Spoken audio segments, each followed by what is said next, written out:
Hello everyone, welcome to IQTab. So let's start with the newspaper analysis for 12th of March. Now, first of all हम देखते हैं कि आज हमें कौन कौन से न्यूज़ को डिस्कस करना है. First of all will talk about Manas national park, जहां पर रिसेंटली टाइगर की पॉपुलेशन लगातार इंक्रीज हो रही है. तो ये क्यों इंक्रीज हो रही है और कौन कौन से डिफरेंट एफर्ट्स वगैरह लगाए गए हैं उसके बारे में हम देखेंगे. Apart from this, Manas national park के अलावा और कौन कौन से tiger reserve, national park, wild life sanctuaries ये सब असम के अंदर प्रेजेंट है, हम उसके बारे में प्रॉपर्ली समझेंगे. Second will talk about trellis structure. Trellis क्या होता है और किस चीज के काम आता है and how it can help in climate change, उस चीज के बारे में हम बात करेंगे. थर्ड विल टॉक अबाउट एक प्लास्टिक इनोवेशन हब जो कि स्टार्ट किया गया है, that has been started with the help of Indonesia and Australia. ये चीज एग्जैक्टली मेन एम क्या है इसका और किस रीजन के अंदर इसको स्टार्ट किया गया है, हम इसके बारे में भी बात करेंगे. नेक्स्ट विल टॉक अबाउट एसिटा बुलेरिया जल कन्या. ना एसिटा बुलेरिया जल कन्या एक टाइप का एक न्यू एल्गी है जो कि रिसेंटली इंडिया के अंदर मिला है at a place called as Andaman and Nicobars. तो ये कहां पे मिला है, कैसे मिला है और क्या क्या इसकी इंपॉर्टेंस है और क्यों ये सबसे अलग है, हम इसके बारे में समझेंगे. And finally will talk about कि व्हाइट गुड्स क्या होते हैं और व्हाइट गुड्स को रिसेंटली पीएलआई स्कीम में जो लॉन्च किया गया है, ये पीएलआई स्कीम एग्जैक्टली क्या है. ठीक है, तो हर एक चीज के बारे में हम डिटेल में बात करेंगे. Let's talk about the first thing, that is about the Manas tiger, जो मानस नेशनल पार्क है और वहां पर जो टाइगर की पॉपुलेशन लगातार इंक्रीज हो रही है, हम उसके बारे में समझते हैं. सो रिसेंटली फर्स्ट चीज जो आपको याद होनी चाहिए कि मानस जो है एक टाइप का नेशनल पार्क भी है और उसको टाइगर रिजर्व भी डिक्लेयर किया गया है. ठीक है, तो टाइगर रिजर्व किस तरीके से डिक्लेयर करते हैं मैं आपको थोड़ी देर में बताऊंगा. But first thing first, Manas national park जो है वो असम के अंदर प्रेजेंट है. ठीक है, अब अपार्ट फ्रॉम दिस टाइगर्स के अलावा यहाँ पर राइनोस की पॉपुलेशन भी काफी ज्यादा इंक्रीज हुई है. अगर आपको पता होगा, there is a place in Assam called as Kaziranga national park. Kaziranga जो है that is the best place जहां पर वन हॉर्न राइनोस जो कि इंडियन राइनोस हैं वो वहां पे मिलते हैं. बट वहां से कुछ राइनोस को यहाँ पर शिफ्ट किया गया है मानस नेशनल पार्क के अंदर भी. सो यहाँ पर भी कुछ राइनोस की पॉपुलेशन मिलती है. So if you are asked a question कि मानस के अंदर एक्जैक्टली कौन कौन से मेन एनिमल्स पाए जाते हैं, the first is tiger and second is rhinos. Apart from this there are some other endangered and critically endangered, कुछ और भी ऐसे एनिमल्स हैं, उसके बारे में हम थोड़ी देर में समझेंगे. अब देखिए, बात यह है कि जब लास्ट टाइम 2010 के अंदर एक सेंसस हुआ था मानस के अंदर, तो ये पाया गया था कि सिर्फ 10 टाइगर्स बचे थे उस टाइम में. फिर से ग्रेजुअली नेक्स्ट सेंसस हुआ 2020 के अंदर और उस टाइम ये मालूम चला कि अराउंड 30 टाइगर्स उस टाइम प्रेजेंट थे. और अभी राइट नाउ 2021 के अंदर जो पाया गया उसके अंदर नंबर ऑफ टाइगर्स लगातार इंक्रीज हुए. और राइट नाउ जो 2022 है उसका सेंसस अभी चल रहा है और माना जा रहा है कि इसमें अराउंड 60 टाइगर्स हो सकते हैं इस टाइम मानस नेशनल पार्क के अंदर में. तो एक्जैक्टली क्या होगा उसका डेटा भी कुछ दिनों के बाद आएगा जब ये पर्टिकुलर सेंसस कंप्लीट हो जाएगा. बट राइट नाउ एक टाइप का एस्टिमेट लगाया गया है that the number of tigers are increasing. और 2021 के अंदर 48 था और वो इंक्रीज होकर 60 के आसपास पहुंच जाएगा. अब देखिए, 2010 के अंदर जो ये फर्स्ट टाइगर सेंसस हुआ था उसमें हमने देखा कि अराउंड सिर्फ 10 ही टाइगर सेंसस यहाँ पे प्रेजेंट थे. मतलब सिर्फ 10 ही जो टाइगर्स है वो यहाँ पे प्रेजेंट थे. नाउ जो यहाँ पे टाइगर कंजर्वेशन अथॉरिटी थी जो कि यहाँ पे इस चीज को चेक कर रही थी, उन्होंने ये बोला कि अगले 10 सालों के अंदर यानी कि 2020 आते आते ऑलमोस्ट टाइगर की पॉपुलेशन इंक्रीज होकर 30 पहुंच जाएगी. But we did better than this और हमने इसकी पॉपुलेशन को ऑलमोस्ट 48 पहुंचा दिया. एंड अब हम इसको लगातार इंक्रीज कर रहे हैं and we are about to reach 60. मतलब हम जितना प्लान कर रहे थे 30 पहुंचाना चाहते थे हम अराउंड 2020 के आसपास में, उसके हम ऑलमोस्ट डबल आगे जा रहे हैं. ठीक है, नाउ इस चीज को देखिए, इससे आपको मैप से आपको समझ आएगा एक्जैक्टली कौन सा चीज कहां पर प्रेजेंट है. ऑलराइट, ये हम असम को देखते हैं. ठीक है, this is a part of Assam. Assam में अगर आप देखेंगे तो बहुत सारे different national parks and wild life sanctuaries present है. फर्स्ट ऑफ ऑल अगर देखेंगे, दिस इज रायमोना, छोटा सा एक टाइप का वाइल्ड लाइफ सेंचुरी है जो कि असम के अंदर प्रेजेंट है. Apart from this is the one जिसके बारे में हम बात कर रहे हैं, इसका नाम है मानस नेशनल पार्क भी और मानस टाइगर रिजर्व भी है. Apart from this we have Orang, we have Kaziranga, we have Nameri, we have Dibru Saikhowa. ठीक है, ये सारे के सारे ऐसे हैं. और इसके अलावा we have Dehing Patkai national park, ये भी असम के अंदर प्रेजेंट है. देखिए, ये सारे के सारे नेशनल पार्क ऐसे हैं जो कि असम के अंदर प्रेजेंट है. Now what question can be asked is, mapping point of view से आपसे क्वेश्चन पूछा सकता है सिंपली ईस्ट वेस्ट के फॉर्म में. देखिए, यहाँ पर आपसे नॉर्थ साउथ तो नहीं पूछा जाएगा, इसमें यहाँ पूछा जा सकता है ईस्ट वेस्ट के फॉर्म में कि इसको आपको अरेंज करना होगा कि कौन सा ईस्टर्न साइड में है, कौन सा वेस्टर्न साइड में, राइट, कौन सा असम और अरुणाचल के बॉर्डर पे आता है, कौन सा असम और मेघालय के बॉर्डर पे आता है. ये सब चीजें आपको मालूम होनी चाहिए, तो उसको आपको प्रॉपर्ली देखते रहना है. ठीक है, बस मैप को आप मल्टीपल टाइम देखते रहेंगे, ऑटोमेटिकली सब चीजें कवर हो जाएंगी. ऑलराइट, देखिए, जैसे मैंने आपको बताया 2021 का जो सेंसस हुआ था, यानी जो लास्ट टाइम जो सेंसस हुआ था उसके अंदर टोटल 48 टाइगर्स पाए गए थे. और राइट नाउ जो 2022 का सेंसस चल रहा है उसके अनुसार माना जा रहा है कि अराउंड 60 टाइगर्स को एस्टिमेट किया जा रहा है कि लगातार यहाँ पे नंबर ऑफ टाइगर्स इंक्रीज हो रहे हैं. यानी कि 2010 में अराउंड 10 टाइगर्स थे और वो राइट नाउ 2022 आते आते इंक्रीज होकर ऑलमोस्ट 60 के आसपास पहुंच गए. So we have grown almost 6 times. ठीक है, अब देखिए, apart from tigers we have also rhinos, जो कि यहाँ पर इस पर्टिकुलर चीज के अंदर मतलब मानस टाइगर रिजर्व के अंदर ये राइनोस भी पाए जाते हैं. तो राइनो की पॉपुलेशन भी पिछले कुछ सालों से लगातार इंक्रीज हो रही है, लगातार बढ़ रही है. देखिए, एक चीज समझिए, राइनो की पॉपुलेशन पहले मानस जो नेशनल पार्क थे उसके अंदर काफी हुआ करती थी. बट 2005 के आसपास में क्या हुआ, मतलब जो ये मतलब राइनोस थे ना, उनका पॉपुलेशन लगातार डिक्रीज होना स्टार्ट हुआ. 2005 में ये डिसाइड किया गया कि कुछ राइनोस को हम क्या करेंगे, काजीरंगा नेशनल पार्क से लेकर आएंगे और उसको मतलब फिर से उनको रीलोकेट करेंगे और उनको लेकर आएंगे यहाँ पर मानस के अंदर, ठीक है। सो काजीरंगा से काफी सारे, देखिए मैं आपको दिखाता हूँ, काजीरंगा यहाँ पर प्रेजेंट है। देखिए असम का जो ये वाला पार्ट है दिस इज काजीरंगा, काजीरंगा से कुछ राइनोस वगैरह को यहाँ पर मानस के अंदर ट्रांसफर किया गया था, ठीक है। सो मानस के अंदर जो भी यहाँ पर राइनोस वगैरह पहुंचे, तो हमारा एम ये था, मानस का जो भी फॉरेस्ट डिपार्टमेंट था उनका एम ये था कि जो टाइगर्स के साथ साथ जो भी यहाँ पर राइनोस है उनकी पॉपुलेशन को भी यहाँ पे इंक्रीज करना है। तो उस चीज को इंक्रीज करने में काफी ज्यादा हेल्प हुआ जब 2005 के अंदर हमने यहाँ पर कुछ राइनोस को यहाँ पर ट्रांसफर किया और 2006 से हमने इसके बारे में स्पेशली ध्यान देना वगैरह स्टार्ट किया, ठीक है। बहुत सारा इस पर ध्यान दिया गया है और उसके बाद ही राइनोस की पॉपुलेशन है वो भी यहाँ पर काफी ज्यादा इंक्रीज हो गई है। तो let's talk some facts about Manas national park. First of all, Manas national park को national park, apart from this it has also been given the status of natural world heritage site by UNESCO, यानी कि जो world heritage site है उसका भी यहाँ पर इसको स्टेटस मिला हुआ है। It comes under natural category, ठीक है। नेचुरल की मतलब उसके अंदर आता है। अब जानते हैं जो वर्ल्ड हेरिटेज साइट है वो दो डिफरेंट टाइप का होता है, मतलब तीन डिफरेंट टाइप के होते हैं actually. First is natural, second is artificial and third is mixed, ठीक है। तो आपको ध्यान रखना है जो ये मानस है वो नेचुरल का पार्ट है and there is only one UNESCO का ऐसा साइट है जो कि मिक्स्ड है। कौन सा है आप जानते हैं? कंचनजंगा, ठीक है। कंचनजंगा आप याद रखिएगा, that is the only site जो कि मिक्स्ड साइट है और जो यूनेस्को के अंदर आता है।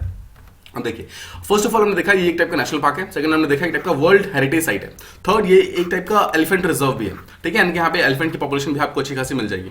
Apart from that we know कि ये एक टाइप का टाइगर रिजर्व ऑलरेडी प्रेजेंट है और प्रोजेक्ट टाइगर जो 1974-75 में स्टार्ट हुआ था उस चीज के अंदर भी इसको इंक्लूड किया गया था। Apart from that it has also been included as a biosphere reserve, ठीक है। अब देखिए, जो आप असम का जो आप टाइगर रिजर्व देखते हैं ना, असम के टाइगर रिजर्व के जस्ट पास में भूटान का अपना खुद का भी मतलब मानस नेशनल पार्क है, यानी कि सेम नेम से उनका भी खुद का भी एक नेशनल पार्क है। सो अगर आप इंडिया को देखेंगे तो इंडिया और भूटान को देखिए, दिस इज भूटान और this is kind of India, ठीक है। अगर इंडिया है तो भूटान के साथ ही उनका पॉपुलेशन इस तरह से होता है, मतलब ये पूरा का पूरा पार्ट जो है आप देख रहे हैं, ये पूरा का पूरा पार्ट जो है ये एक सिंगल वाइल्ड लाइफ सेंचुरी है, मतलब एक टाइप का सिंगल नेशनल पार्क है। और उसका जो भूटान वाला पार्ट है उसे कहते हैं भूटानीज मानस नेशनल पार्क और जो इंडियन वाला है उसे कहते हैं इंडोनीज मानस नेशनल पार्क, ठीक है। सो इसलिए आपको बस ध्यान रखना है कि मानस नेशनल पार्क जो है वो दो डिफरेंट नेशन के अंदर फैला हुआ है। First is India and second is Bhutan. This question can also be asked कि एग्जैक्टली कौन सा ऐसा नेशनल पार्क है जो कि दो डिफरेंट कंट्री के साथ है, या फिर स्पेशली ऐसा क्वेश्चन पूछा सकता है कि इंडिया और भूटान के बीच में कौन सा कॉमन नेशनल पार्क है, तो उसका आंसर होगा मानस नेशनल पार्क, ठीक है। Just remember this particular fact.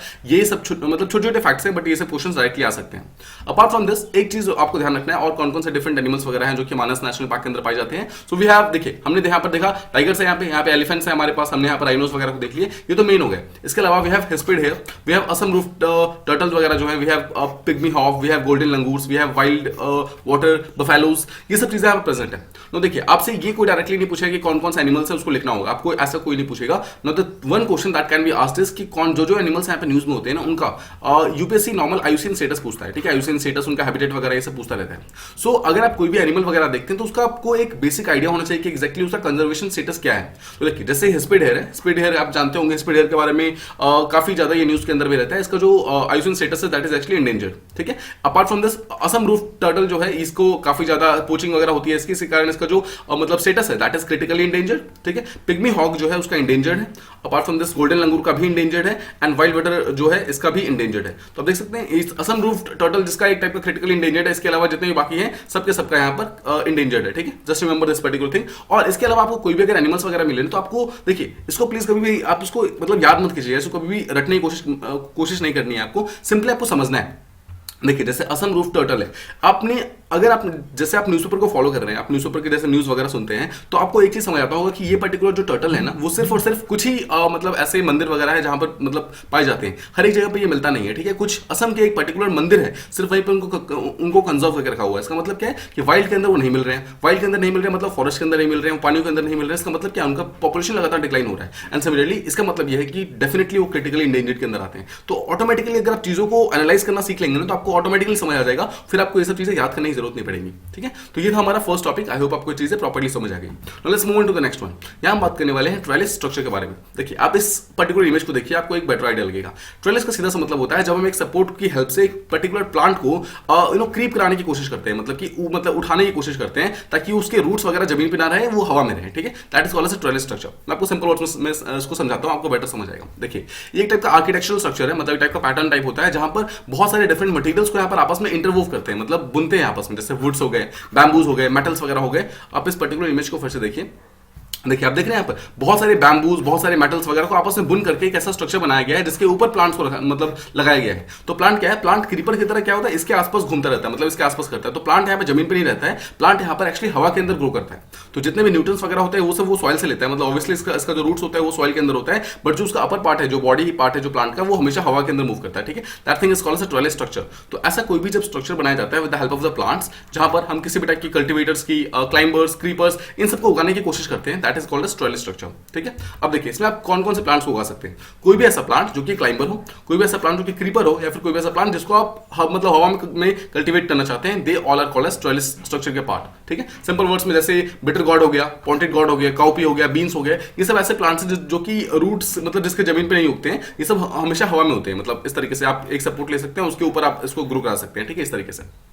अब देखिए, जैसे आपको एक छोटा सा एग्जांपल, आपने अगर ग्रेप्स का कल्टीवेशन देखा होगा, ग्रेप्स हमेशा इस तरीके से उगता है। जैसे अगर एक पर्टिकुलर मतलब बैम्बू लगा देंगे, बैम्बू के आसपास में वो ग्रेप्स जो है मतलब ऐसे एक झाड़ की तरह यहाँ पर उगता रहता है, उस झाड़ के ऊपर यहाँ पर बैम्बू जो यहाँ पर ग्रेप्स वगैरह है वो उगते हैं। सिमिलरली अगर आप यूरोप के साइड में जाएंगे तो यूरोप के जो कमर्शियल गार्डनिंग होती है, जहाँ पर कमर्शियल गार्डनिंग होती है, जहाँ पर रोज वगैरह को मतलब उगाया जाता है, मतलब गुलाब को जो उगाया जाता है ना, जैसे देखिए अगर आप इंडिया के अंदर देखेंगे तो गुलाब को तो सिंपली एक छोटे से गार्डन के अंदर उसको मतलब उगाया जाता है, बट अगर आप यूरोप में कमर्शियल फार्मिंग को देखेंगे तो वहां पर रोज को इतनी आसानी से नहीं उगाया जाता है। रोज को उगाने के लिए एक प्रॉपर स्ट्रक्चरिंग का वो लोग यूज करते हैं। दैट पर्टिकुलर स्ट्रक्चरिंग जो होते हैं वो भी कहीं ना कहीं ट्रेलिस स्ट्रक्चर का एक पार्ट होता है, जहां पर एक बैम्बूस को लगाते हैं, बैम्बूस के ऊपर फिर एक रोज को उगाने की कोशिश करते हैं ताकि वो बिल्कुल सीधा खड़ा रहे। ठीक है, that thing is called as a trellis structure. अब देखिए एक चीज तो आप समझ गए, अगर आप देख रहे हैं, अगर आप एक पर्टिकुलर प्लांट को एक पर्टिकुलर डायरेक्शन देने की कोशिश करें तो कहीं ना कहीं आप उसको एक एस्थेटिकली एक अपीलिंग बनाना चाहते हैं, मतलब देखने में बहुत अच्छा लगना चाहिए, राइट। इसीलिए इन सब के सब प्लांट्स को डेकोरेशन पर्पस के लिए, ऑर्नामेंटल प्लांट्स के लिए, इन सब चीजों के लिए यूज किया जाता है ताकि देखने में भी अच्छा लगे, मतलब अलॉन्ग विद आपको अच्छे मतलब जो भी आपका कल्टीवेशन वगैरह उसके साथ साथ वहां पे देखने में भी अच्छा लगना चाहिए। अब देखिए इसे एक टाइप का इनोवेटिव फार्मिंग कहते हैं। There is a place in Odisha, Odisha के अंदर एक विलेज है जिसका नाम है आखापुलन। ठीक है, just remember this the name. आखापुलन बहुत ही इंपॉर्टेंट है। आखापुलन के बारे में आई होप आपने पहले भी सुना होगा। आखापुलन एक बहुत ही इंपॉर्टेंट प्लेस है जो कि ओडिशा के अंदर एक टाइप का विलेज है जहां पर इनोवेटिव फार्मिंग होती है, जहां पर क्या होता है बहुत सारी वुमेन्स वगैरह जो है, यानी कि ओडिशा के विलेज वुमेन्स जो बहुत सारे हैं, वो लोग क्या करते हैं बहुत सारे डिफरेंट वेजिटेबल्स वगैरह इसी तरीके से उगाते हैं। मतलब जैसे मान लीजिए अगर आपको एक सिंपल सा वेजिटेबल उगाना है तो आप यहाँ पर आप नॉर्मल केसेस में क्या देखते हैं, आप ग्राउंड में जाते हैं खेतों में, वहां पर खेतों के अंदर उगा होता है, राइट। बट यहाँ पर क्या करते हैं जो इस पर्टिकुलर विलेज के अंदर ये सारे वेजिटेबल्स से लोग खेतों के अंदर नहीं उगाते हैं, वो लोग क्या करते हैं बैम्बू के हेल्प से उस प्लांट को मतलब ऊपर की तरफ करते हैं। तो ऊपर की तरफ करते हैं तो ऑटोमेटिकली मतलब जो भी उनके प्लांट होते हैं वो ऊपर की तरफ रहते हैं और ऊपर से ही ऊपर उनको निकालने में भी हेल्प मिलती है। एंड सिंपल से बात है वो लोग ट्रेलिस स्ट्रक्चर का हेल्प लेते हैं और उस तरीके से वेजिटेबल्स तक को ग्रो करते हैं। इसका मतलब क्या है, किसी भी पर्टिकुलर चीज को आप इस पर्टिकुलर ट्रेलिस स्ट्रक्चर की हेल्प से ग्रो कर सकते हो। अब इस पर्टिकुलर विलेज के ऑलमोस्ट 1/3 जो वुमेन है ना, वो सब के सब इस पर्टिकुलर स्ट्रक्चर का यूज करती हैं अपने अपने वेजिटेबल्स वगैरह को उगाने के लिए और इस चीजों के अंदर आगे बढ़ने के लिए। ठीक है, अब अगर आप इस पर्टिकुलर विलेज को देखेंगे तो ये सिमलीपाल नेशनल पार्क के बहुत ही पास प्रेजेंट है। सिमलीपाल नेशनल पार्क ओडिशा के अंदर प्रेजेंट है। ठीक है, पीछे हमने देखा जो मानस था, काजीरंगा था, वो सब असम के अंदर प्रेजेंट थे। Right now let's talk about Similipal. देखिए अगर आप जो ओडिशा है, ओडिशा के जितने भी प्रोटेक्टेड साइट्स हैं उनको देखेंगे तो जो सबसे जो वेस्टर्न वहां पे there is a place called as Satkosia. Satkosia एक टाइप का वाइल्ड लाइफ सेंचुरी है जो कि वेस्टर्न साइड के अंदर प्रेजेंट है, मतलब बेसिकली ओडिशा के सेंट्रल साइड में प्रेजेंट है। Then apart from that we have एक टाइप का चिल्लिका वाइल्ड लाइफ सेंचुरी है। उसके अलावा we have Similipal national park. इसी सिमलीपाल नेशनल पार्क के बारे में बात कर रहे हैं। यहीं पर वो पर्टिकुलर विलेज है जहां पर ट्रेलिस स्ट्रक्चर का बहुत ज्यादा यूज किया जाता है। ठीक है, इसके अलावा we have Bhitarkanika national park, ये भी ओडिशा के अंदर प्रेजेंट है। भितरकनिका नेशनल की मतलब जो जहां पर भितरकनिका नेशनल पार्क है उसके जस्ट पास में गहीर माथा वाइल्ड लाइफ सेंचुरी है जहां पर क्रोकोडाइल्स वगैरह काफी ज्यादा उगाए जाते हैं, मतलब काफी ज्यादा क्रोकोडाइल्स को यहाँ पे कंजर्व किया जाता है। सो पॉइंट इज बहुत सारे डिफरेंट ऐसे प्लेसेस हैं जो कि ओडिशा के अंदर राइट नाउ प्रेजेंट है। ठीक है, तो ये जितने भी नेम्स हैं यू मस्ट रिमेंबर कि एग्जैक्टली कौन सा ऐसा नेशनल पार्क है और किस पर्टिकुलर स्टेट के अंदर प्रेजेंट है। और इफ मतलब और अगर आप अच्छे से प्रिपेयर करना चाहते हैं तो जस्ट रिमेंबर कि किस पर्टिकुलर नेशनल पार्क के अंदर कौन कौन से इंपॉर्टेंट एनिमल्स एंड कौन कौन से इंपॉर्टेंट बर्ड्स प्रेजेंट है। अगर आपको टॉप के एक या दो मतलब मालूम है ना तो that is more than enough, because उससे आपका क्वेश्चन कहीं ना कहीं सॉल्व हो जाएगा। ठीक है, तो आप ये समझ गए सिमलीपाल नेशनल पार्क कहां पे प्रेजेंट है। सो अगर आप इस ट्रेलिस स्ट्रक्चर की बात करेंगे तो उसको बनाने के लिए आप पिलर्स का यूज कर सकते हैं, बैम्बू पोल्स का, रोप्स का, किसी भी चीज का यूज कर सकते हैं बेसिकली, जिससे आपको प्लांट को आप मतलब ऊपर की तरफ उठा सके। इससे क्या होगा, प्लांट आपका वर्टिकली ग्रो करेगा, नीचे की तरफ ग्रो नहीं करेगा। और ऑब्वियसली इंडिया की जो डिपार्टमेंट ऑफ हॉर्टिकल्चर है उसने इस चीज को मतलब ग्रो करने के लिए और इस चीज को काफी ज्यादा प्रोत्साहन करने के लिए काफी यानी कि ऑलमोस्ट 12,000 रुपीज ऑलमोस्ट हर हाउस होल्ड को पैसा प्रोवाइड किया इस पर्टिकुलर विलेज के अंदर, जो वहां पर ओडिशा के विलेज के बारे में जो हमने बात की, ताकि जो भी वुमेन्स वगैरह हैं वो लोग इस पर्टिकुलर चीज को काफी ज्यादा कंजर्व करें, इस चीज को काफी ज्यादा आगे लेकर जाएं और ये चीज काफी ज्यादा फैले। ठीक है, अब लेट्स टॉक अबाउट कि एग्जैक्टली ये पर्टिकुलर जो ट्रेलिस स्ट्रक्चर है वो क्लाइमेट रेजिलियंस की तरह कैसे काम कर सकता है, कैसे हेल्प कर सकता है। देखिए एक चीज समझिए, ट्रेलिस सिस्टम जो है वो क्लाइमेट रेजिलियंट जो एग्रीकल्चर है उसका एक बहुत ही इंपॉर्टेंट पार्ट है। किस तरीके से मैं आपको समझाता हूँ। देखिए मान लेते हैं कि एक पर्टिकुलर फील्ड है, मान लीजिए कि टाइप का खेत है। ठीक है, अब इस खेत के अंदर जस्ट सपोज एक पर्टिकुलर प्लेस है जहां पर बहुत सारा रेनफॉल हो जाता है। अब देखिए एक चीज हम जानते हैं कि जब भी क्लाइमेट चेंज होगा तो वहां पर रेनफॉल के पैटर्न्स वगैरह लगातार चेंज होंगे, और रेनफॉल का जो पैटर्न चेंज होगा उसमें एक चीज होगा कि रेनफॉल बहुत ही ज्यादा इरेटिक हो जाएगा और कभी भी आना स्टार्ट हो जाएगा और बहुत ज्यादा रेनफॉल होगा। उसके कारण क्या होता है, जब रेनफॉल आता है तो पूरे के पूरे खेत के अंदर पानी हो जाता है, राइट। जैसे सपोज कि ये पानी है और पूरे खेत में भर गया है। अब अगर आपने इस पर्टिकुलर खेत के अंदर कोई क्रॉप वगैरह उगा रखा है तो क्रॉप पूरी तरीके से खराब हो जाएगा, बिकॉज उस पर्टिकुलर खेत के अंदर पानी भर चुका है, और शायद देखिए एक पर्टिकुलर टाइप की एक पर्टिकुलर लेवल से ज्यादा पानी भी किसी पर्टिकुलर क्रॉप को नहीं चाहिए होता है, नहीं तो वो क्रॉप पर्टिकुलर खराब हो जाता है। ठीक है, अब देखिए इस पर्टिकुलर क्लाइमेट चेंज के कारण जो एक्सेस रेनफॉल हुआ उसके कारण ये पानी भर गया, उसके कारण ये पर्टिकुलर क्रॉप खराब हो गया। अब जस्ट सपोज कि आपने इस पर्टिकुलर खेत को एक अलग तरीके से बोया होता है जहां पर आपने नीचे की तरफ बैम्बूस लगाए होते हैं और बैम्बूस के ऊपर आपने अपने प्लांट्स वगैरह को लगाए होते हैं। सो अगर पानी नीचे की तरफ भर भी जाता है तो कोई फर्क नहीं पड़ता, बिकॉज यहाँ पर जितने भी प्लांट्स थे वो सब हवा के अंदर थे, उस कोई भी प्लांट यहाँ पर खेतों के अंदर प्रेजेंट नहीं था, राइट। इसी चीज के कारण यहाँ पर क्या होता है, ये पर्टिकुलर जो स्ट्रक्चर है यानी कि जो ट्रेलिस स्ट्रक्चर है यहाँ पर बहुत ज्यादा हेल्प करता है किसी भी टाइप की क्लाइमेट रेजिलियंस को सपोर्ट करने में। सिमिलरली मान लीजिए कि किसी भी टाइप का ड्रॉट आ जाता है तो क्या होता है, नीचे की तरफ जो भी नीचे वाला जो पानी है वो पानी धीरे धीरे मतलब यूज होना स्टार्ट हो जाता है, राइट। जो सॉइल के अंदर उसके अंदर न्यूट्रिएंट्स नहीं है, सॉइल के अंदर जो भी आपको विटामिन वगैरह चाहिए थे जो प्लांट्स के लिए वो सब नहीं प्रेजेंट है। अब देखिए यहाँ पर क्या कर सकते हैं, आप डायरेक्टली टारगेटिंग कर सकते हैं। आप देखिए आप बहुत सारे डिफरेंट ऐसे प्लांट्स लगा सकते हैं जो कि बैम्बूज के हेल्प पे होंगे, और नीचे की तरफ आप यहाँ पर जहां पर जरूरत है आप सिर्फ वहां पर जड़ के ऊपर जो भी फर्टिलाइजर वगैरह वो सब डाल सकते हैं। पहले क्या होता है, अगर इस खेत के अंदर डालना है तो आपको पूरे के पूरे खेत के अंदर यहाँ पर डालना पड़ता है फर्टिलाइजर, बट अगर आपको यहाँ पर डालना है तो आप सिंपली आप उस जड़ के अंदर डाल सकते हैं जहां पर वो पर्टिकुलर रूट प्रेजेंट है। इससे क्या होगा, काफी ज्यादा हमें हेल्प मिल सकती है, फर्टिलाइजर का वेस्टेज कम होगा और जो प्लांट है उसको टारगेटेड अप्रोच कर सकते हैं, मतलब उस पर्टिकुलर प्लांट तक हम फर्टिलाइजर मैन्योर ये सब पहुंचा सकते हैं। अपार्ट फ्रॉम दिस देखिए जब एक्सेस रेनफॉल होगा तो क्या होगा, वाटर स्टैग्नेशन होगा, उसके कारण जितने भी क्रीपर्स वगैरह सब खराब हो जाते हैं। बट यहाँ पर अगर हम बैम्बूज की हेल्प से जब प्लांट्स वगैरह को उगाते हैं तो वहां पर क्या होगा, किसी भी टाइप का क्रीपर वगैरह कोई भी खराब नहीं होगा और उनके पास बेटर चांस ऑफ अपने आप को बचाने का होगा और हमारा जो फूड सिक्योरिटी वगैरह उसको बचाने का भी एक बेटर चांस होगा। अपार्ट फ्रॉम दिस अगर कहीं पर रेनफॉल ज्यादा हो जाता है तो वहां पर क्या होता है, किसी भी टाइप का प्लांट वगैरह जो है वो खराब हो जाता है, रॉट कर जाता है। बट अगर हम ट्रेलिस स्ट्रक्चर का यूज करते हैं तो वहां पर वो पर्टिकुलर प्लांट जो है वो खराब नहीं होगा, रॉट नहीं होगा और वो चीज बच जाएगी। अपार्ट फ्रॉम दिस और कौन कौन से एडवांटेज है जो कि हम ट्रेलिस स्ट्रक्चर से देख सकते हैं। फर्स्ट चीज, हम चाहे तो किसी भी दो प्लांट के बीच में एडिक्वेट स्पेसिंग वगैरह प्रोवाइड कर सकते हैं। देखिए फिर से देखिए एक टाइप का मान लीजिए खेत है और इसके अंदर बहुत सारे डिफरेंट मान लीजिए कि बहुत सारे ट्रीज वगैरह उगाए हुए हैं। ठीक है, अब इतने सारे ट्रीज हैं कि इस पर्टिकुलर एरिया का जो डेंसिटी है वो बहुत ज्यादा है। जैसे सपोज कि इतने सारे ट्रीज हैं। अब देखिए अब जैसे सपोज कि यहाँ पे इतने सारे ट्रीज हैं और आप इसी दो ट्रीज के बीच में यहाँ पर एक छोटा सा प्लांट उगाना चाहते हैं, तो क्या आपको लगता है कि सनलाइट इस पर्टिकुलर छोटे से प्लांट के पास पहुंच पाएगी? या फिर अगर आप 2-3-4 पेड़ के बीच में एक छोटा सा प्लांट उगाना चाहते हैं तो क्या वहां पर सनलाइट पहुंच पाएगी? शायद पहुंच नहीं पाएगी, बिकॉज इस पर्टिकुलर ट्रीज का कैनोपी इतना स्ट्रांग होता है कि वो जो सनलाइट है उसको पेनिट्रेट करके जमीन तक पहुंचने नहीं देता है। जितने भी हमारे रेन फॉरेस्ट वगैरह होते हैं वहां पे क्या होता है, यही तो होता है ना कि जो ट्रीज हमारा है उनका डेंसिटी ऊपर की तरफ इतना ज्यादा होता है कि नीचे की तरफ जितने भी प्लांट्स वगैरह हैं वहां तक सनलाइट्स जो भी न्यूट्रिएंट्स वगैरह सब कहीं पहुंच नहीं पाते हैं। उसके कारण जो नीचे वाले जो छोटे छोटे प्लांट्स है वो सब कभी भी सर्वाइव नहीं कर पाते। अब देखिए अगर हम सिंपली बैम्बूज की हेल्प से डिफरेंट प्लांट्स वगैरह को उगाते हैं तो हम एक टाइप का एडिक्वेट स्पेसिंग दे सकते हैं। इससे क्या होगा, स्पेसिंग के कारण क्या होगा, यहाँ पर एक प्रॉपर जगह मिलती है जहां पर जो छोटे छोटे प्लांट्स है उसको भी आप उगा सकते हो और साथ ही साथ जो बड़े बड़े प्लांट्स जो क्रीपर्स वगैरह है उसको भी आप उगा सकते हो। तो इससे क्या होगा, जो भी न्यूट्रिएंट्स वगैरह है, वाटर है, सनलाइट है, CO2 है, ऑक्सीजन है, इन सबका एक प्रॉपर यूटिलाइजेशन वगैरह होना स्टार्ट हो जाएगा। सेकंड चीज, अगर एक पर्टिकुलर प्लांट के अंदर देखिए मान लीजिए कि अगर यहाँ पर एक पर्टिकुलर प्लांट के अंदर कोई डिजीज फैल जाता है तो वो क्या होगा ऑटोमेटिकली, बिकॉज सारे के सारे प्लांट इतने पास में है कि एक प्लांट से सेकंड प्लांट ऐसे डिजीज फैल जाएगा। बट अगर आप क्रीपर्स के यहाँ पर यूज कर रहे हो तो वहां पर अगर एक पर्टिकुलर प्लांट के अंदर पेस्ट या फिर डिजीज आ भी गया है तो सेकंड तक फैलेगा नहीं। ठीक है, मतलब बहुत ही इजीली उसको आप कंट्रोल कर सकते हो। अपार्ट फ्रॉम दैट अगर आप किसी भी पर्टिकुलर डिजीज को कंट्रोल कर रहे हो, उसके प्लांट के बीच में प्रॉपर स्पेसिंग दे रहे हो, आप उसको न्यूट्रिएंट्स, वाटर, सनलाइट ये सब प्रोवाइड कर रहे हो, तो ऑब्वियसली आपका जो यील्ड वगैरह है वो सब भी कहीं ना कहीं काफी ज्यादा इंक्रीज हो जाएगा। अपार्ट फ्रॉम दिस आप अपने सॉइल को खराब होने से बचा सकते हो, बिकॉज आप उसके ऊपर बहुत ज्यादा प्रेशर नहीं डाल रहे हो, राइट। आप वीडिंग, स्टेकिंग, हार्वेस्टिंग, आपके पास इतनी सारी जगह रहेगी कि आप इजीली अपने जो एक्स्ट्रा घास वगैरह है उसको बाहर निकाल सकते हैं, राइट। तो ये सब चीजें करने में जो ये ट्रेलिस स्ट्रक्चर है वो काफी ज्यादा हेल्प करता है। तो ये शो करता है कि बहुत सारा बेनिफिशियल है। और सेकंड चीज, जो भी ट्रेडिशनल फार्मिंग सिस्टम है उसको एक कॉम्प्लीमेंट कर सकता है, मतलब उसको और ज्यादा हेल्प कर सकता है और हमें एक बेटर स्ट्रक्चर की तरफ जाने में हेल्प कर सकता है। So this was all about trellis structure. I hope आपको चीजें समझ आ रही हैं। ठीक है, देखिए ये जब भी कोई ऐसा टॉपिक होता है ना उसको हमेशा विजुअलाइज करने की कोशिश कीजिएगा, उसको ना अपने माइंड के अंदर एक टाइप की इमेज बनाने की कोशिश कीजिएगा और आपको बेटर तरीके से समझ आ जाएगा। ऑलराइट, तो let's move on to the next one. यहां हम बात करने वाले हैं प्लास्टिक के इनोवेशन हब जो कि इंडोनेशिया के अंदर स्टार्ट हुआ है उसके बारे में। नाउ फर्स्ट थिंग्स फर्स्ट, कौन से दो कंट्रीज जिन्होंने साथ में मिलकर प्लास्टिक इनोवेशन हब स्टार्ट किया है? These are Australia and Indonesia. Australia और इंडोनेशिया ने साथ में मिलकर डिसाइड किया है कि इंडो पैसिफिक रीजन जो है, इस पर्टिकुलर एरिया के अंदर जितना भी प्लास्टिक पॉल्यूशन प्रेजेंट है ना, उन सारे के सारे प्लास्टिक पॉल्यूशन को हम पूरी तरीके से टैकल करेंगे, उसको सॉल्व करेंगे। अब देखिए, आपने इंडो पैसिफिक तो बहुत बार सुना होगा कि इंडो पैसिफिक के अंदर ये करना है वो करना है, बट द क्वेश्चन कम्स कि इंडो पैसिफिक एग्जैक्टली है क्या? मैं आपको समझाता हूं, देखिए आपके पॉइंट ऑफ व्यू से। देखिए, दिस इज इंडिया, ठीक है, दिस इज इंडिया। अब इंडिया के नीचे वाला जो इंडियन ओशन है, ये सारा का सारा इंडो पैसिफिक का पार्ट है। अपार्ट फ्रॉम दिस, जो पैसिफिक ओशन का जो नीचे वाला पार्ट है, साउथ वाला पार्ट है, this entire region is called as Indo Pacific reason.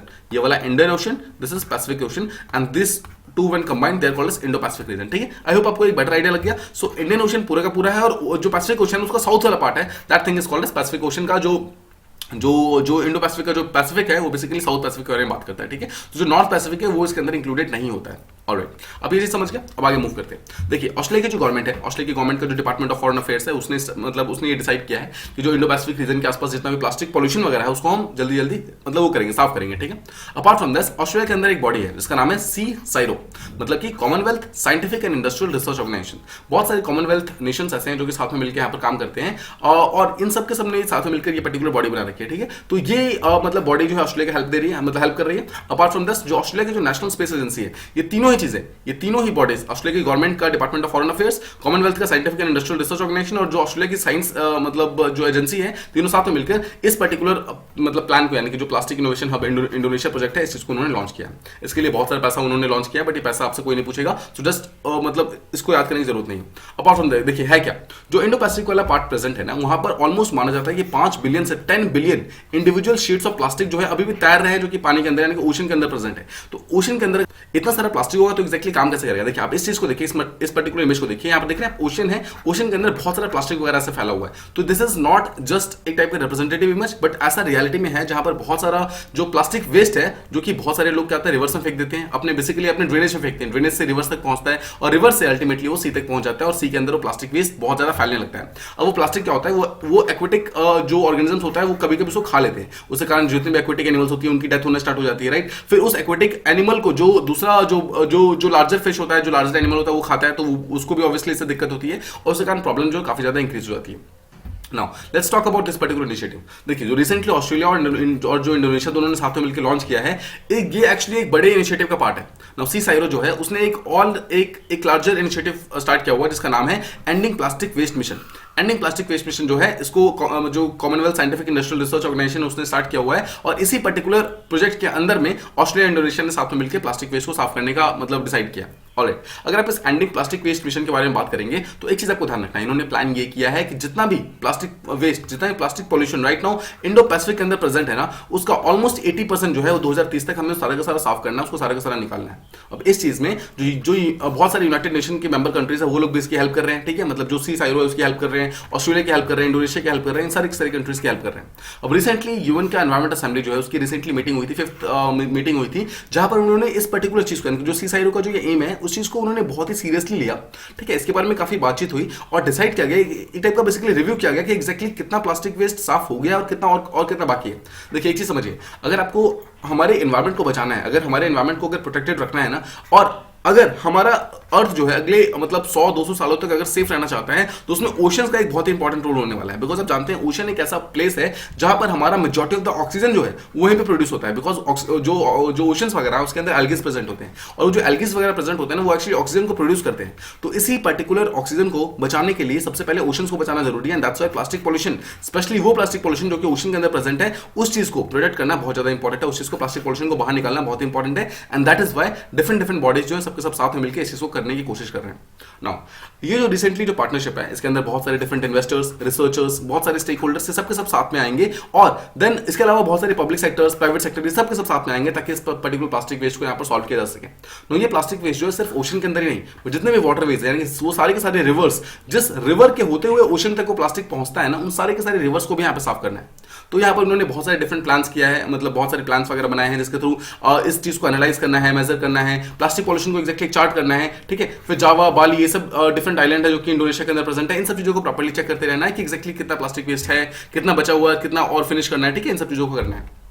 Now एक चीज हम जानते हैं कि अभी हम एक टाइप के टेक्नोलॉजिकल एरा के अंदर रह रहे हैं, ठीक है। सो हर चीज के अंदर अंदर जो टेक्नोलॉजी है उसको काफी ज्यादा यूज किया जा रहा है। सिमिलरली प्लास्टिक पोल्यूशन को भी प्रॉपर्ली चेक करने के लिए आर्टिफिशियल इंटेलिजेंस का हम यूज कर रहे हैं। इसके अलावा और भी बहुत सारे जो एडवांस टेक्नोलॉजीज वगैरह प्रेजेंट है जो कि इस फील्ड के अंदर है, जो कि हमें प्लास्टिक पोल्यूशन को टैकल करने में हेल्प कर सकते हैं ना। हर एक चीज का हम यहाँ पे कहीं ना कहीं यूटिलाइज कर रहे हैं। अपार्ट फ्रॉम दिस हम बहुत सारे ऐसे एंजाइम्स वगैरह जो भी ऐसे ऑर्गेनिजम्स वगैरह प्रेजेंट है, ठीक, माइक्रो ऑर्गेनिजम्स प्रेजेंट है जो कि हमें माइक्रो प्लास्टिक को डिग्रेड करने में हेल्प कर सकते हैं। इसके अलावा जो पीईटी है होता है, यानी कि पॉलीथाइलिन जो टेरिफ्थिलेट प्लास्टिक होता है, उस चीज को मतलब जो हमें न्यूट्रलाइज करने में हेल्प कर सकता है। उन हर चीज का हम कहीं ना कहीं उसको प्रॉपर्ली चेक करने की कोशिश कर रहे हैं, ठीक है। हम हर एक हर पॉसिबल हेल्प करने की कोशिश कर रहे हैं जिसके थ्रू हम प्लास्टिक पोल्यूशन को पूरी तरीके से सॉल्व कर रहे हैं, मतलब सॉल्व कर पाए, ताकि हमारा जो ह्यूमैनिटी है वो एक्चुअली आगे की तरफ बढ़ सके।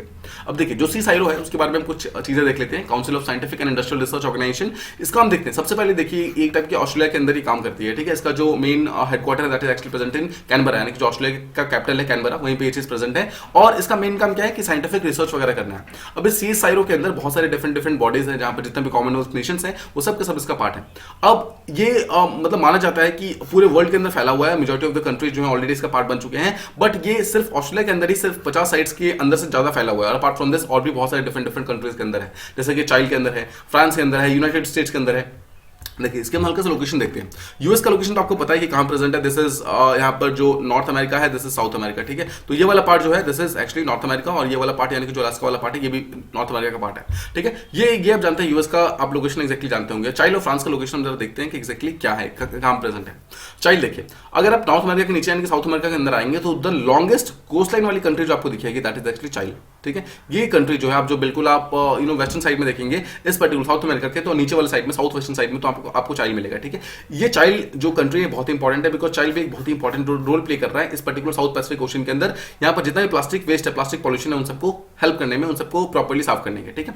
अपार्ट फ्रॉम दिस अगर हम फ्रांस का जो लोकेशन है उसको देखें तो आप यूरोप को जानते हैं, राइट। यूरोप के अंदर यूके को आप जानते हैं। यूके के जस्ट नीचे अगर आप देखेंगे यूके और फ्रांस यहीं पे प्रेजेंट है, ठीक है। अब फ्रांस और यूके के बीच में ये वाला जो पार्ट देख रहे हैं this is called as English Channel, ठीक है। इंग्लिश चैनल ये एक टाइप का छोटा सा नैरो सी है, एक टाइप का सी चैनल है जहां पर माना जाता है कि पानी बहुत ही ठंडा होता है, ठीक है। There is very cold water, just remember cold water से आपको समझना है कि यहाँ पर कोल्ड करंट्स होते हैं, ठीक है। Just remember this particular thing, ठीक है। सो देखिए ये फ्रांस का आप लोकेशन समझ के, फ्रांस के आसपास देखिए we have Spain, we have Italy, Switzerland है, लग्जमबर्ग है, बेल्जियम है, ये सब के सब इसके नेबरिंग कंट्रीज है। जस्ट रिमेंबर कि यूके और फ्रांस की टेरिटरीज डायरेक्टली टच नहीं करती है, ठीक है। यूके जो है पूरी तरीके से एक टाइप का आइलैंड है और जिसकी टेरिटरीज जो है यहाँ पर फ्रांस के साथ डायरेक्टली टच नहीं करती है। बीच का जो area that is called as English Channel, ठीक है। ये हमारा हो गया next topic. Let's move on to the next one. यहाँ हम बात करने वाले हैं एसिटाबुलारिया जलकन्या के बारे में। देखिए पहले इस पर्टिकुलर इमेज को देखिए। फर्स्ट ऑफ ऑल एसिटाबुलारिया जलकन्या है क्या, एक टाइप का एल्गी है जो कि रिसेंटली इंडिया के अंदर मिला है, ठीक है। अगर आप इसकी स्पेसिफिकेशन देखेंगे तो इस पर्टिकुलर इमेज को, मतलब इसका जो फोटो उसको ध्यान से देखिए। आप देख रहे हैं इसका जो बिल्कुल, अगर आप इस पर्टिकुलर को देखेंगे ना आपको इसमें 3 पार्ट दिखेंगे। देखिए इसको डिवाइड कीजिए इस तरीके से। अगर आप नीचे देखेंगे इसका एक छोटा सा मतलब स्टेम है, देन इसका एक बड है, और जो आप सबसे ऊपर देख रहे हैं टाइप का अम्ब्रेला टाइप स्ट्रक्चर है, ठीक है। अम्ब्रेला टाइप स्ट्रक्चर, इसी अम्ब्रेला टाइप स्ट्रक्चर के कारण इसको एक नाम दिया गया है, इसका नाम है जलकन्या, ठीक है। देखिए जलकन्या आपने सुना होगा। जलकन्या एक टाइप का संस्कृत वर्ड है जिसका बेसिकली मीनिंग होता है मरमेड, ठीक है। मरमेड होता है ना, मरमेड इसका बेसिकल सिंपल सा मतलब होता है जिसको क्वीन ऑफ द ओशन भी बोलते हैं। तो इसी चीज के कारण इसको नाम दिया गया है, ठीक है। देखिए दिखने में काफी अच्छा है और बहुत ही एक टाइप का न्यू प्लांट है जो कि इससे पहले कभी देखा नहीं गया था। ऑलराइट, समझते हैं। ये न्यू मरीन एल्गी स्पीसीज है। मरीन का मतलब क्या है, जो ओशन के अंदर ही पाए जाते हैं सिर्फ, और एल्गी का मतलब क्या है, जो एल्गी जो जीनस है उस पर्टिकुलर स्पीसीज के पार्ट है। ये इंडिया के अंदर रिसेंटली पाया गया है, जो इंडिया के अंदर जो अंडमान निकोबार जो आइलैंड्स है वहां पे पाया गया है। 2019 के अंदर इसको पहली बार देखा गया था, बट ऑब्वियसली इसके बारे में 100% प्रूफ नहीं था। तो बहुत सारे साइंटिस्ट जो थे उसका डीएनए सीक्वेंसिंग करने पे लगे हुए थे। तो उन्होंने ऑलमोस्ट 2 साल लगाए। 2 साल लगाने के बाद इस पर्टिकुलर जो ये प्लांट था इसका डीएनए सीक्वेंसिंग किया और फाइनली इस चीज को कंफर्म किया कि हाँ ठीक है, ये पर्टिकुलर स्पीसीज जो एक न्यू स्पीसीज है। Let's talk about Andaman Nicobar exactly. हल्का सा देखते हैं कि एक्जैक्टली उसकी लोकेशन कहां पर है।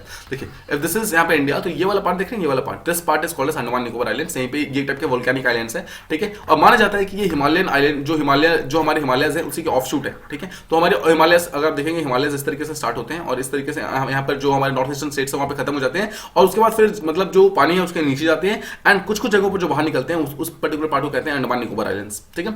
अंडमान को अगर आप देखेंगे तो अंडमान ऊपर है, निकोबार नीचे के साइड में है। अंडमान को अगर आप ब्रेक करेंगे तो ये 3 पार्ट में डिवाइड हो जाएगा।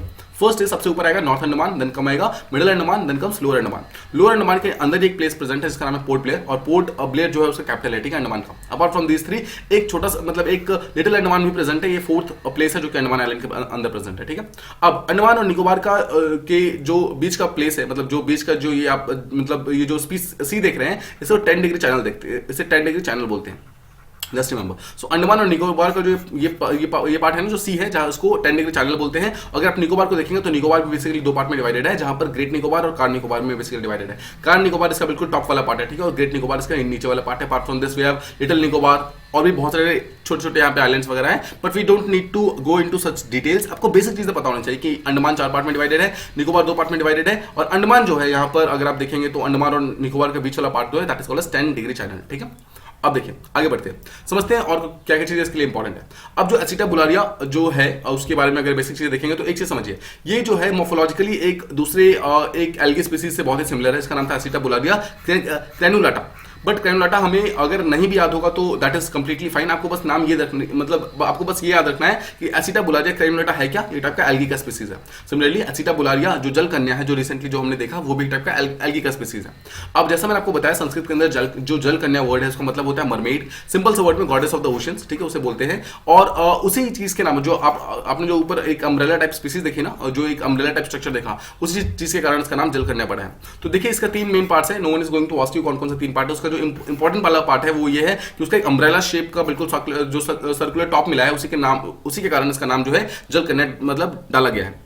अब जब इसका डीएनए स्ट्रक्चरिंग की गई तो उसमें पाया गया कि इसका जो सेल है बहुत ही लार्जर है, मतलब बहुत ही लार्जर है। नॉर्मल जितना एल्गीज होते हैं उसके सेल से कहीं ज्यादा मतलब लार्जर है। और सेकंड चीज, इसका जो न्यूक्लियस है, मतलब न्यूक्लियस के साथ ही एल्गी प्रेजेंट है, और साथ ही साथ इसका सेल जो है बहुत ही लार्ज साइज का है। सेकंड चीज, इसका जो रीजनरेटिव पोटेंशियल है वो बहुत ही स्ट्रॉन्ग है। इसका मतलब क्या है, अगर आप इस पर्टिकुलर प्लांट को एक पर्टिकुलर जगह से कहीं से अगर काट भी, मतलब अगर कहीं से कट भी कर दोगे ना, तो ऑटोमेटिकली वो प्लांट जो है फिर से उग जाए, मतलब वहीं से वो उगना स्टार्ट हो जाएगा। That is called as regenerative potential.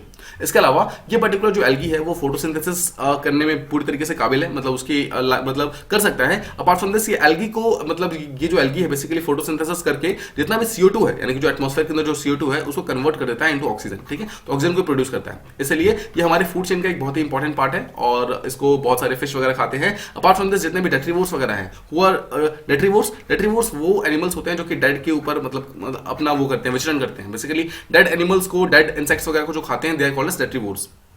अब जितने भी डेट्रीवोर्स होते हैं वो लोग भी इसी पर्टिकुलर जो ये एल्गीज होते हैं उसको खाते हैं। और अपार्ट फ्रॉम दिस एक चीज ध्यान रखिएगा, जितने भी हमारे ऑक्सीजन जितना प्रोड्यूस होता है हमारे पूरे के पूरे अर्थ के ऊपर ना, उसका 2/3 से ज्यादा ऑक्सीजन जो है वो मरीन एल्गीज जो होते हैं वो प्रोड्यूस करते हैं। मतलब कि ओशंस के अंदर रहने वाले जो एल्गीज वगैरह होते हैं वो लोग प्रोड्यूस करते हैं majority of the oxygen. And that is why ये जो हमारा एसिटाबुलारिया जल कन्या है, that is becomes very very important, because वो एक बहुत ही लार्ज अमाउंट ऑफ जो ऑक्सीजन है वो ये भी प्रोड्यूस करता है। अब एक चीज समझिए, जब भी मरीन एल्गीज की जब भी डेथ होती है ना, तो they actually sink to the ocean floor, वो नीचे की तरफ गिर जाते हैं। और यही जो मरीन एल्गीज है जब एक्सट्रीम टेम्परेचर और प्रेशर के अंदर आते हैं और लार्ज टाइम तक रहते हैं, तो यही आगे जाकर पेट्रोलियम के अंदर कन्वर्ट हो जाते हैं। That is why they are considered to be बहुत ज्यादा एडवांटेजेस, बहुत ज्यादा ये इंपॉर्टेंट होते हैं हमारी ह्यूमैनिटी के लिए, बिकॉज हमें एक टाइप का फ्यूल, मतलब एक टाइप का वो करते हैं, प्रोवाइड करते हैं। जब मर जाते हैं तो फ्यूल प्रोवाइड करते हैं, जब तक जिंदा रहते हैं तब तक वो ऑक्सीजन प्रोवाइड करते हैं। तो टेक्निकली ह्यूमैनिटी के सर्वाइवल जो यहाँ पर सर्वाइवल है उसके लिए जो एल्गीज का मतलब प्रॉपर्ली सर्वाइव करना, that is very very important. But climate change के कारण लगातार जो एल्गीज हैं वो धीरे धीरे रिड्यूस होते जा रहे हैं, बिकॉज सी लेवल राइज हो रहा है, ओशन का जो एसिडिफिकेशन है वो राइज हो रहा है। उसके कारण क्या होता है, जो हैबिटेट के कंडीशंस लगातार चेंज हो रहे हैं, उसके कारण ये एल्गीज वगैरह सर्वाइव नहीं कर पा रहे हैं। अपार्ट फ्रॉम दिस बहुत सारे डिफरेंट डेंजर्स ऐसे इंपैक्ट्स हो रहे हैं, जिसके कारण ये जितने एल्गीज वगैरह है वो खुद को सर्वाइव नहीं कर पा रही है और लगातार इनकी पॉपुलेशन धीरे धीरे डिक्लाइन हो रही है, ठीक है।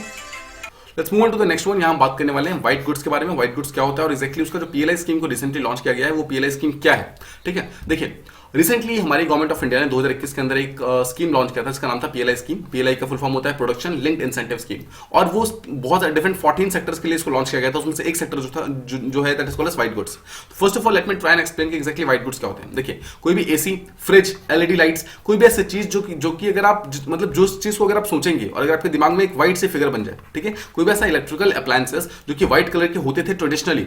देखिए अभी के टाइम में तो हम जानते हैं कि धीरे धीरे जैसे जैसे ग्लोबलाइजेशन बढ़ा है, जैसे जैसे मार्केट का कैप्चरिंग बढ़ा है, वैसे वैसे उसके कलर डिफरेंट होने स्टार्ट हो गए हैं। अभी देखेंगे अगर आप एक AC को देखेंगे तो AC बहुत सारे डिफरेंट कलर्स के अंदर आता है, फ्रिज बहुत सारे डिफरेंट कलर्स के अंदर आता है। बट अगर आप ट्रेडिशनली देखेंगे जिस टाइम वो स्टार्ट हुआ था उस टाइम वो सिर्फ और सिर्फ व्हाइट कलर के अंदर आया करता था, right. That is why they are called as white goods. अब एक PLI स्कीम लॉन्च किया गया जहां पर ये बोला गया है कि व्हाइट गुड्स का जो मैन्युफैक्चरिंग है उसको इंडिया के अंदर इंक्रीज करना है, एंड उसके लिए अराउंड 6,000 करोड़ से ज्यादा जो रुपीज है उसको यहाँ पर अलॉट किए गए।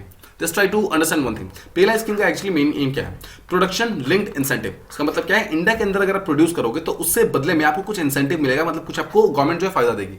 तो ये सिंपल सा मेन एम है पीएलआई स्कीम का। इसका मतलब क्या है? जो भी चीजें पीएलआई स्कीम के अंदर इन्वॉल्व होंगी ना इंडिया के अंदर, उन सब चीजों का प्रोडक्शन को इंक्रीज करना चाहता है गवर्नमेंट ऑफ इंडिया। चाहता है कि मतलब गवर्नमेंट चाहती है कि डोमेस्टिकली उन सब चीजों का प्रोडक्शन जो है उसको इंक्रीज किया जाए। दैट इज वाई अभी रिसेंटली जो व्हाइट गुड्स का जो इंक्लूड किया गया, इसका मतलब क्या है? उसका जो स्केल ऑफ प्रोडक्शन है, उसकी एफिशिएंसी है, जो भी मतलब इन सब चीजों को इंक्रीज करना है, जो भी उसके डिसेबिलिटीज वगैरह है उसको यहाँ पे रिड्यूस करना है, ताकि जो इसका प्रोडक्शन है, जो भी इसका टोटल वैल्यू है, यानी कि टोटल जो जीडीपी में हमारा जो वैल्यू आता है उसको और ज्यादा इंक्रीज करना है, डोमेस्टिकली उसको और ज्यादा इंक्रीज करना है। ठीक है, ये इस चीज का यहाँ पर मेन एम है।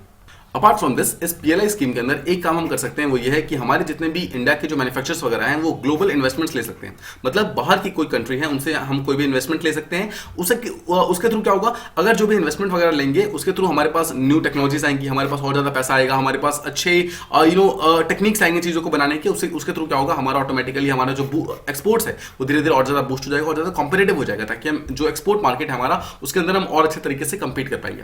तो नाउ यहाँ पर एक्सप्लेन करना है कि व्हाइट गुड्स क्या होता है। आई होप आपको समझ आ गया कि ऐसे कोई भी कंज्यूमर ड्यूरेबल्स जो कि हम घर के अंदर यूज करते हैं, जैसे वॉशिंग मशीन, एसी, रेफ्रिजरेटर्स, ये ऐसा कोई भी चीज जो कि आप ट्रेडिशनली अगर देखते थे और अगर वो व्हाइट कलर का होता था मतलब रियलिटी में स्टार्टिंग में, अभी तो धीरे धीरे कलर चेंज हो गए हैं, बट अगर आप स्टार्टिंग में देखते थे अगर वो व्हाइट कलर का था, then those thing are called as white goods. ठीक है, फर्स्ट ऑफ ऑल अब 2019 के अंदर अगर आप इस चीज का मार्केट देखेंगे व्हाइट गुड्स का, तो इंडिया के अंदर एक बहुत ही स्ट्रॉन्ग मार्केट था, जहां पर मोर देन 76,000 करोड़ इतने रुपीज का मार्केट इंडिया के अंदर ऑलरेडी हो रहा था। मतलब इतने रुपए का जो सामान था सब बिक रहा था व्हाइट गुड्स के रूप में।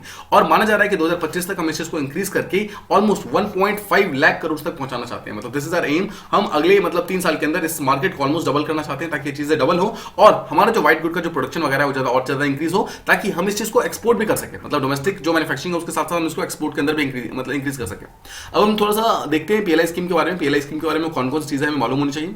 फर्स्ट चीज देखिए, जो भी चीजें पीएलआई स्कीम के अंदर होंगी ना वो कभी भी एक स्टेट स्पेसिफिक नहीं होगी। फर्स्ट ऑफ ऑल ध्यान रखिएगा। ठीक है, तो अगर आपसे कोई भी स्टेटमेंट पूछता है, जैसे कोई भी अगर ये चीज पीएलआई स्कीम के अंदर है तो क्या ये गुजरात या फिर महाराष्ट्र के अंदर लॉन्च हुई है? नो, वो गुजरात, महाराष्ट्र फिर किसी एक पर्टिकुलर स्टेट के अंदर लॉन्च नहीं होगा। That will always be launched at a pan India, जो पैन इंडिया लेवल पे इसको लॉन्च किया जाएगा, मतलब पूरे इंडिया के लिए इसको लॉन्च किया जाएगा। सेकंड चीज, कोई भी ऐसी ग्लोबल कंपनी जो कि इंडिया के अंदर आके काम करना चाहती है, फिर कोई भी ऐसी डोमेस्टिक कंपनी जो कि इंडिया की खुद की है, दोनों ही इस पर्टिकुलर चीज के अंदर काम कर सकते हैं और इसके अंदर अपने बेनिफिट्स को अवेल कर सकते हैं। अपार्ट फ्रॉम दिस, आपने एक वर्ड देखा इंसेंटिव, पीएलआईएन का, प्रोडक्शन लिंक्ड इंसेंटिव। तो इंसेंटिव का मतलब क्या है?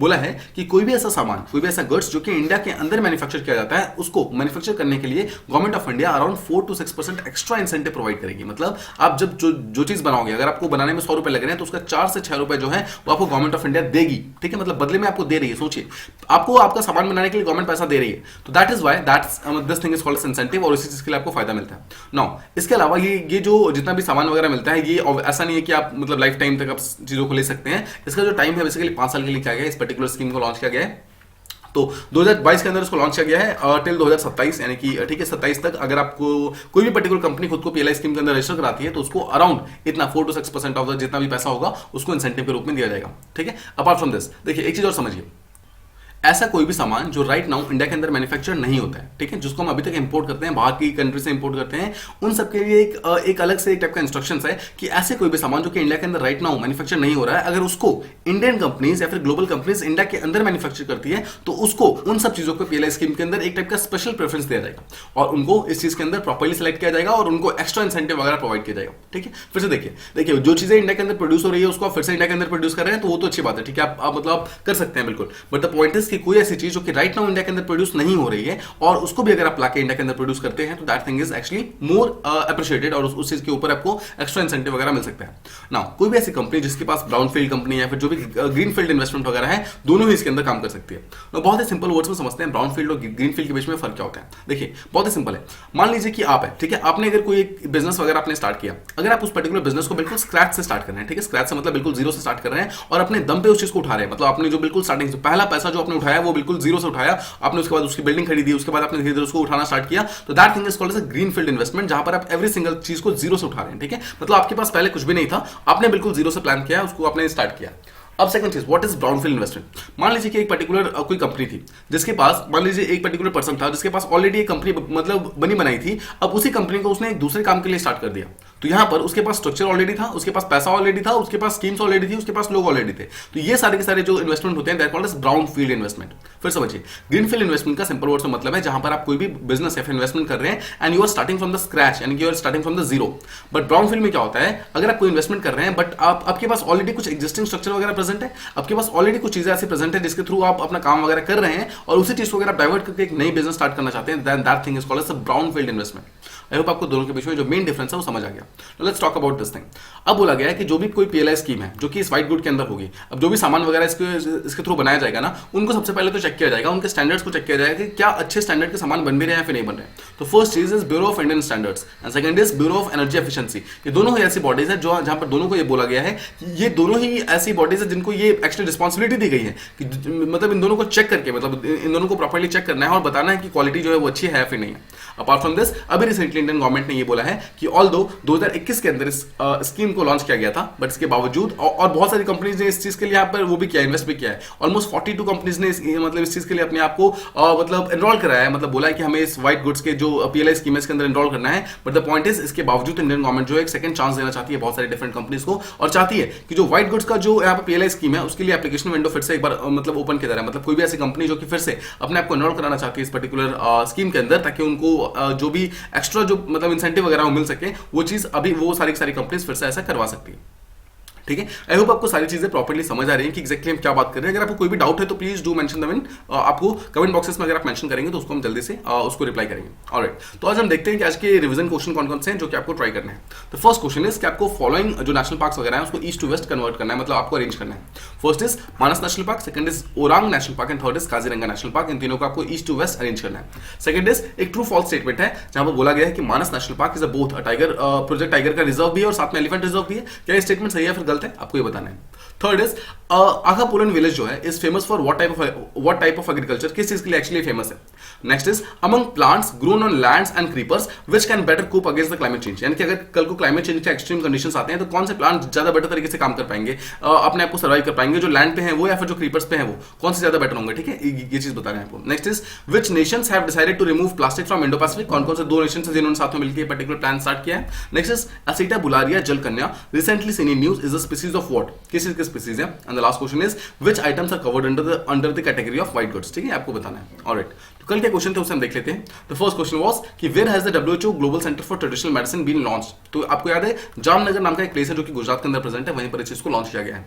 Next is WHO global centre for जो यहाँ पर ट्रेडिशनल मेडिसिन वाला था, it will function under which Indian ministry, ये काम करेगा मिनिस्ट्री ऑफ आयुष के अंदर। आयुष का फुल फॉर्म आपको याद है, आयुर्वेदा, यूनानी जो यहाँ पर वो हमारा आयुर्वेदा, योगा, यूनानी, सोआरुक्पा और जो हमारा होम्योपैथी है, इन सब चीजों को यहाँ पे इंक्लूड करके that is called as Ayush.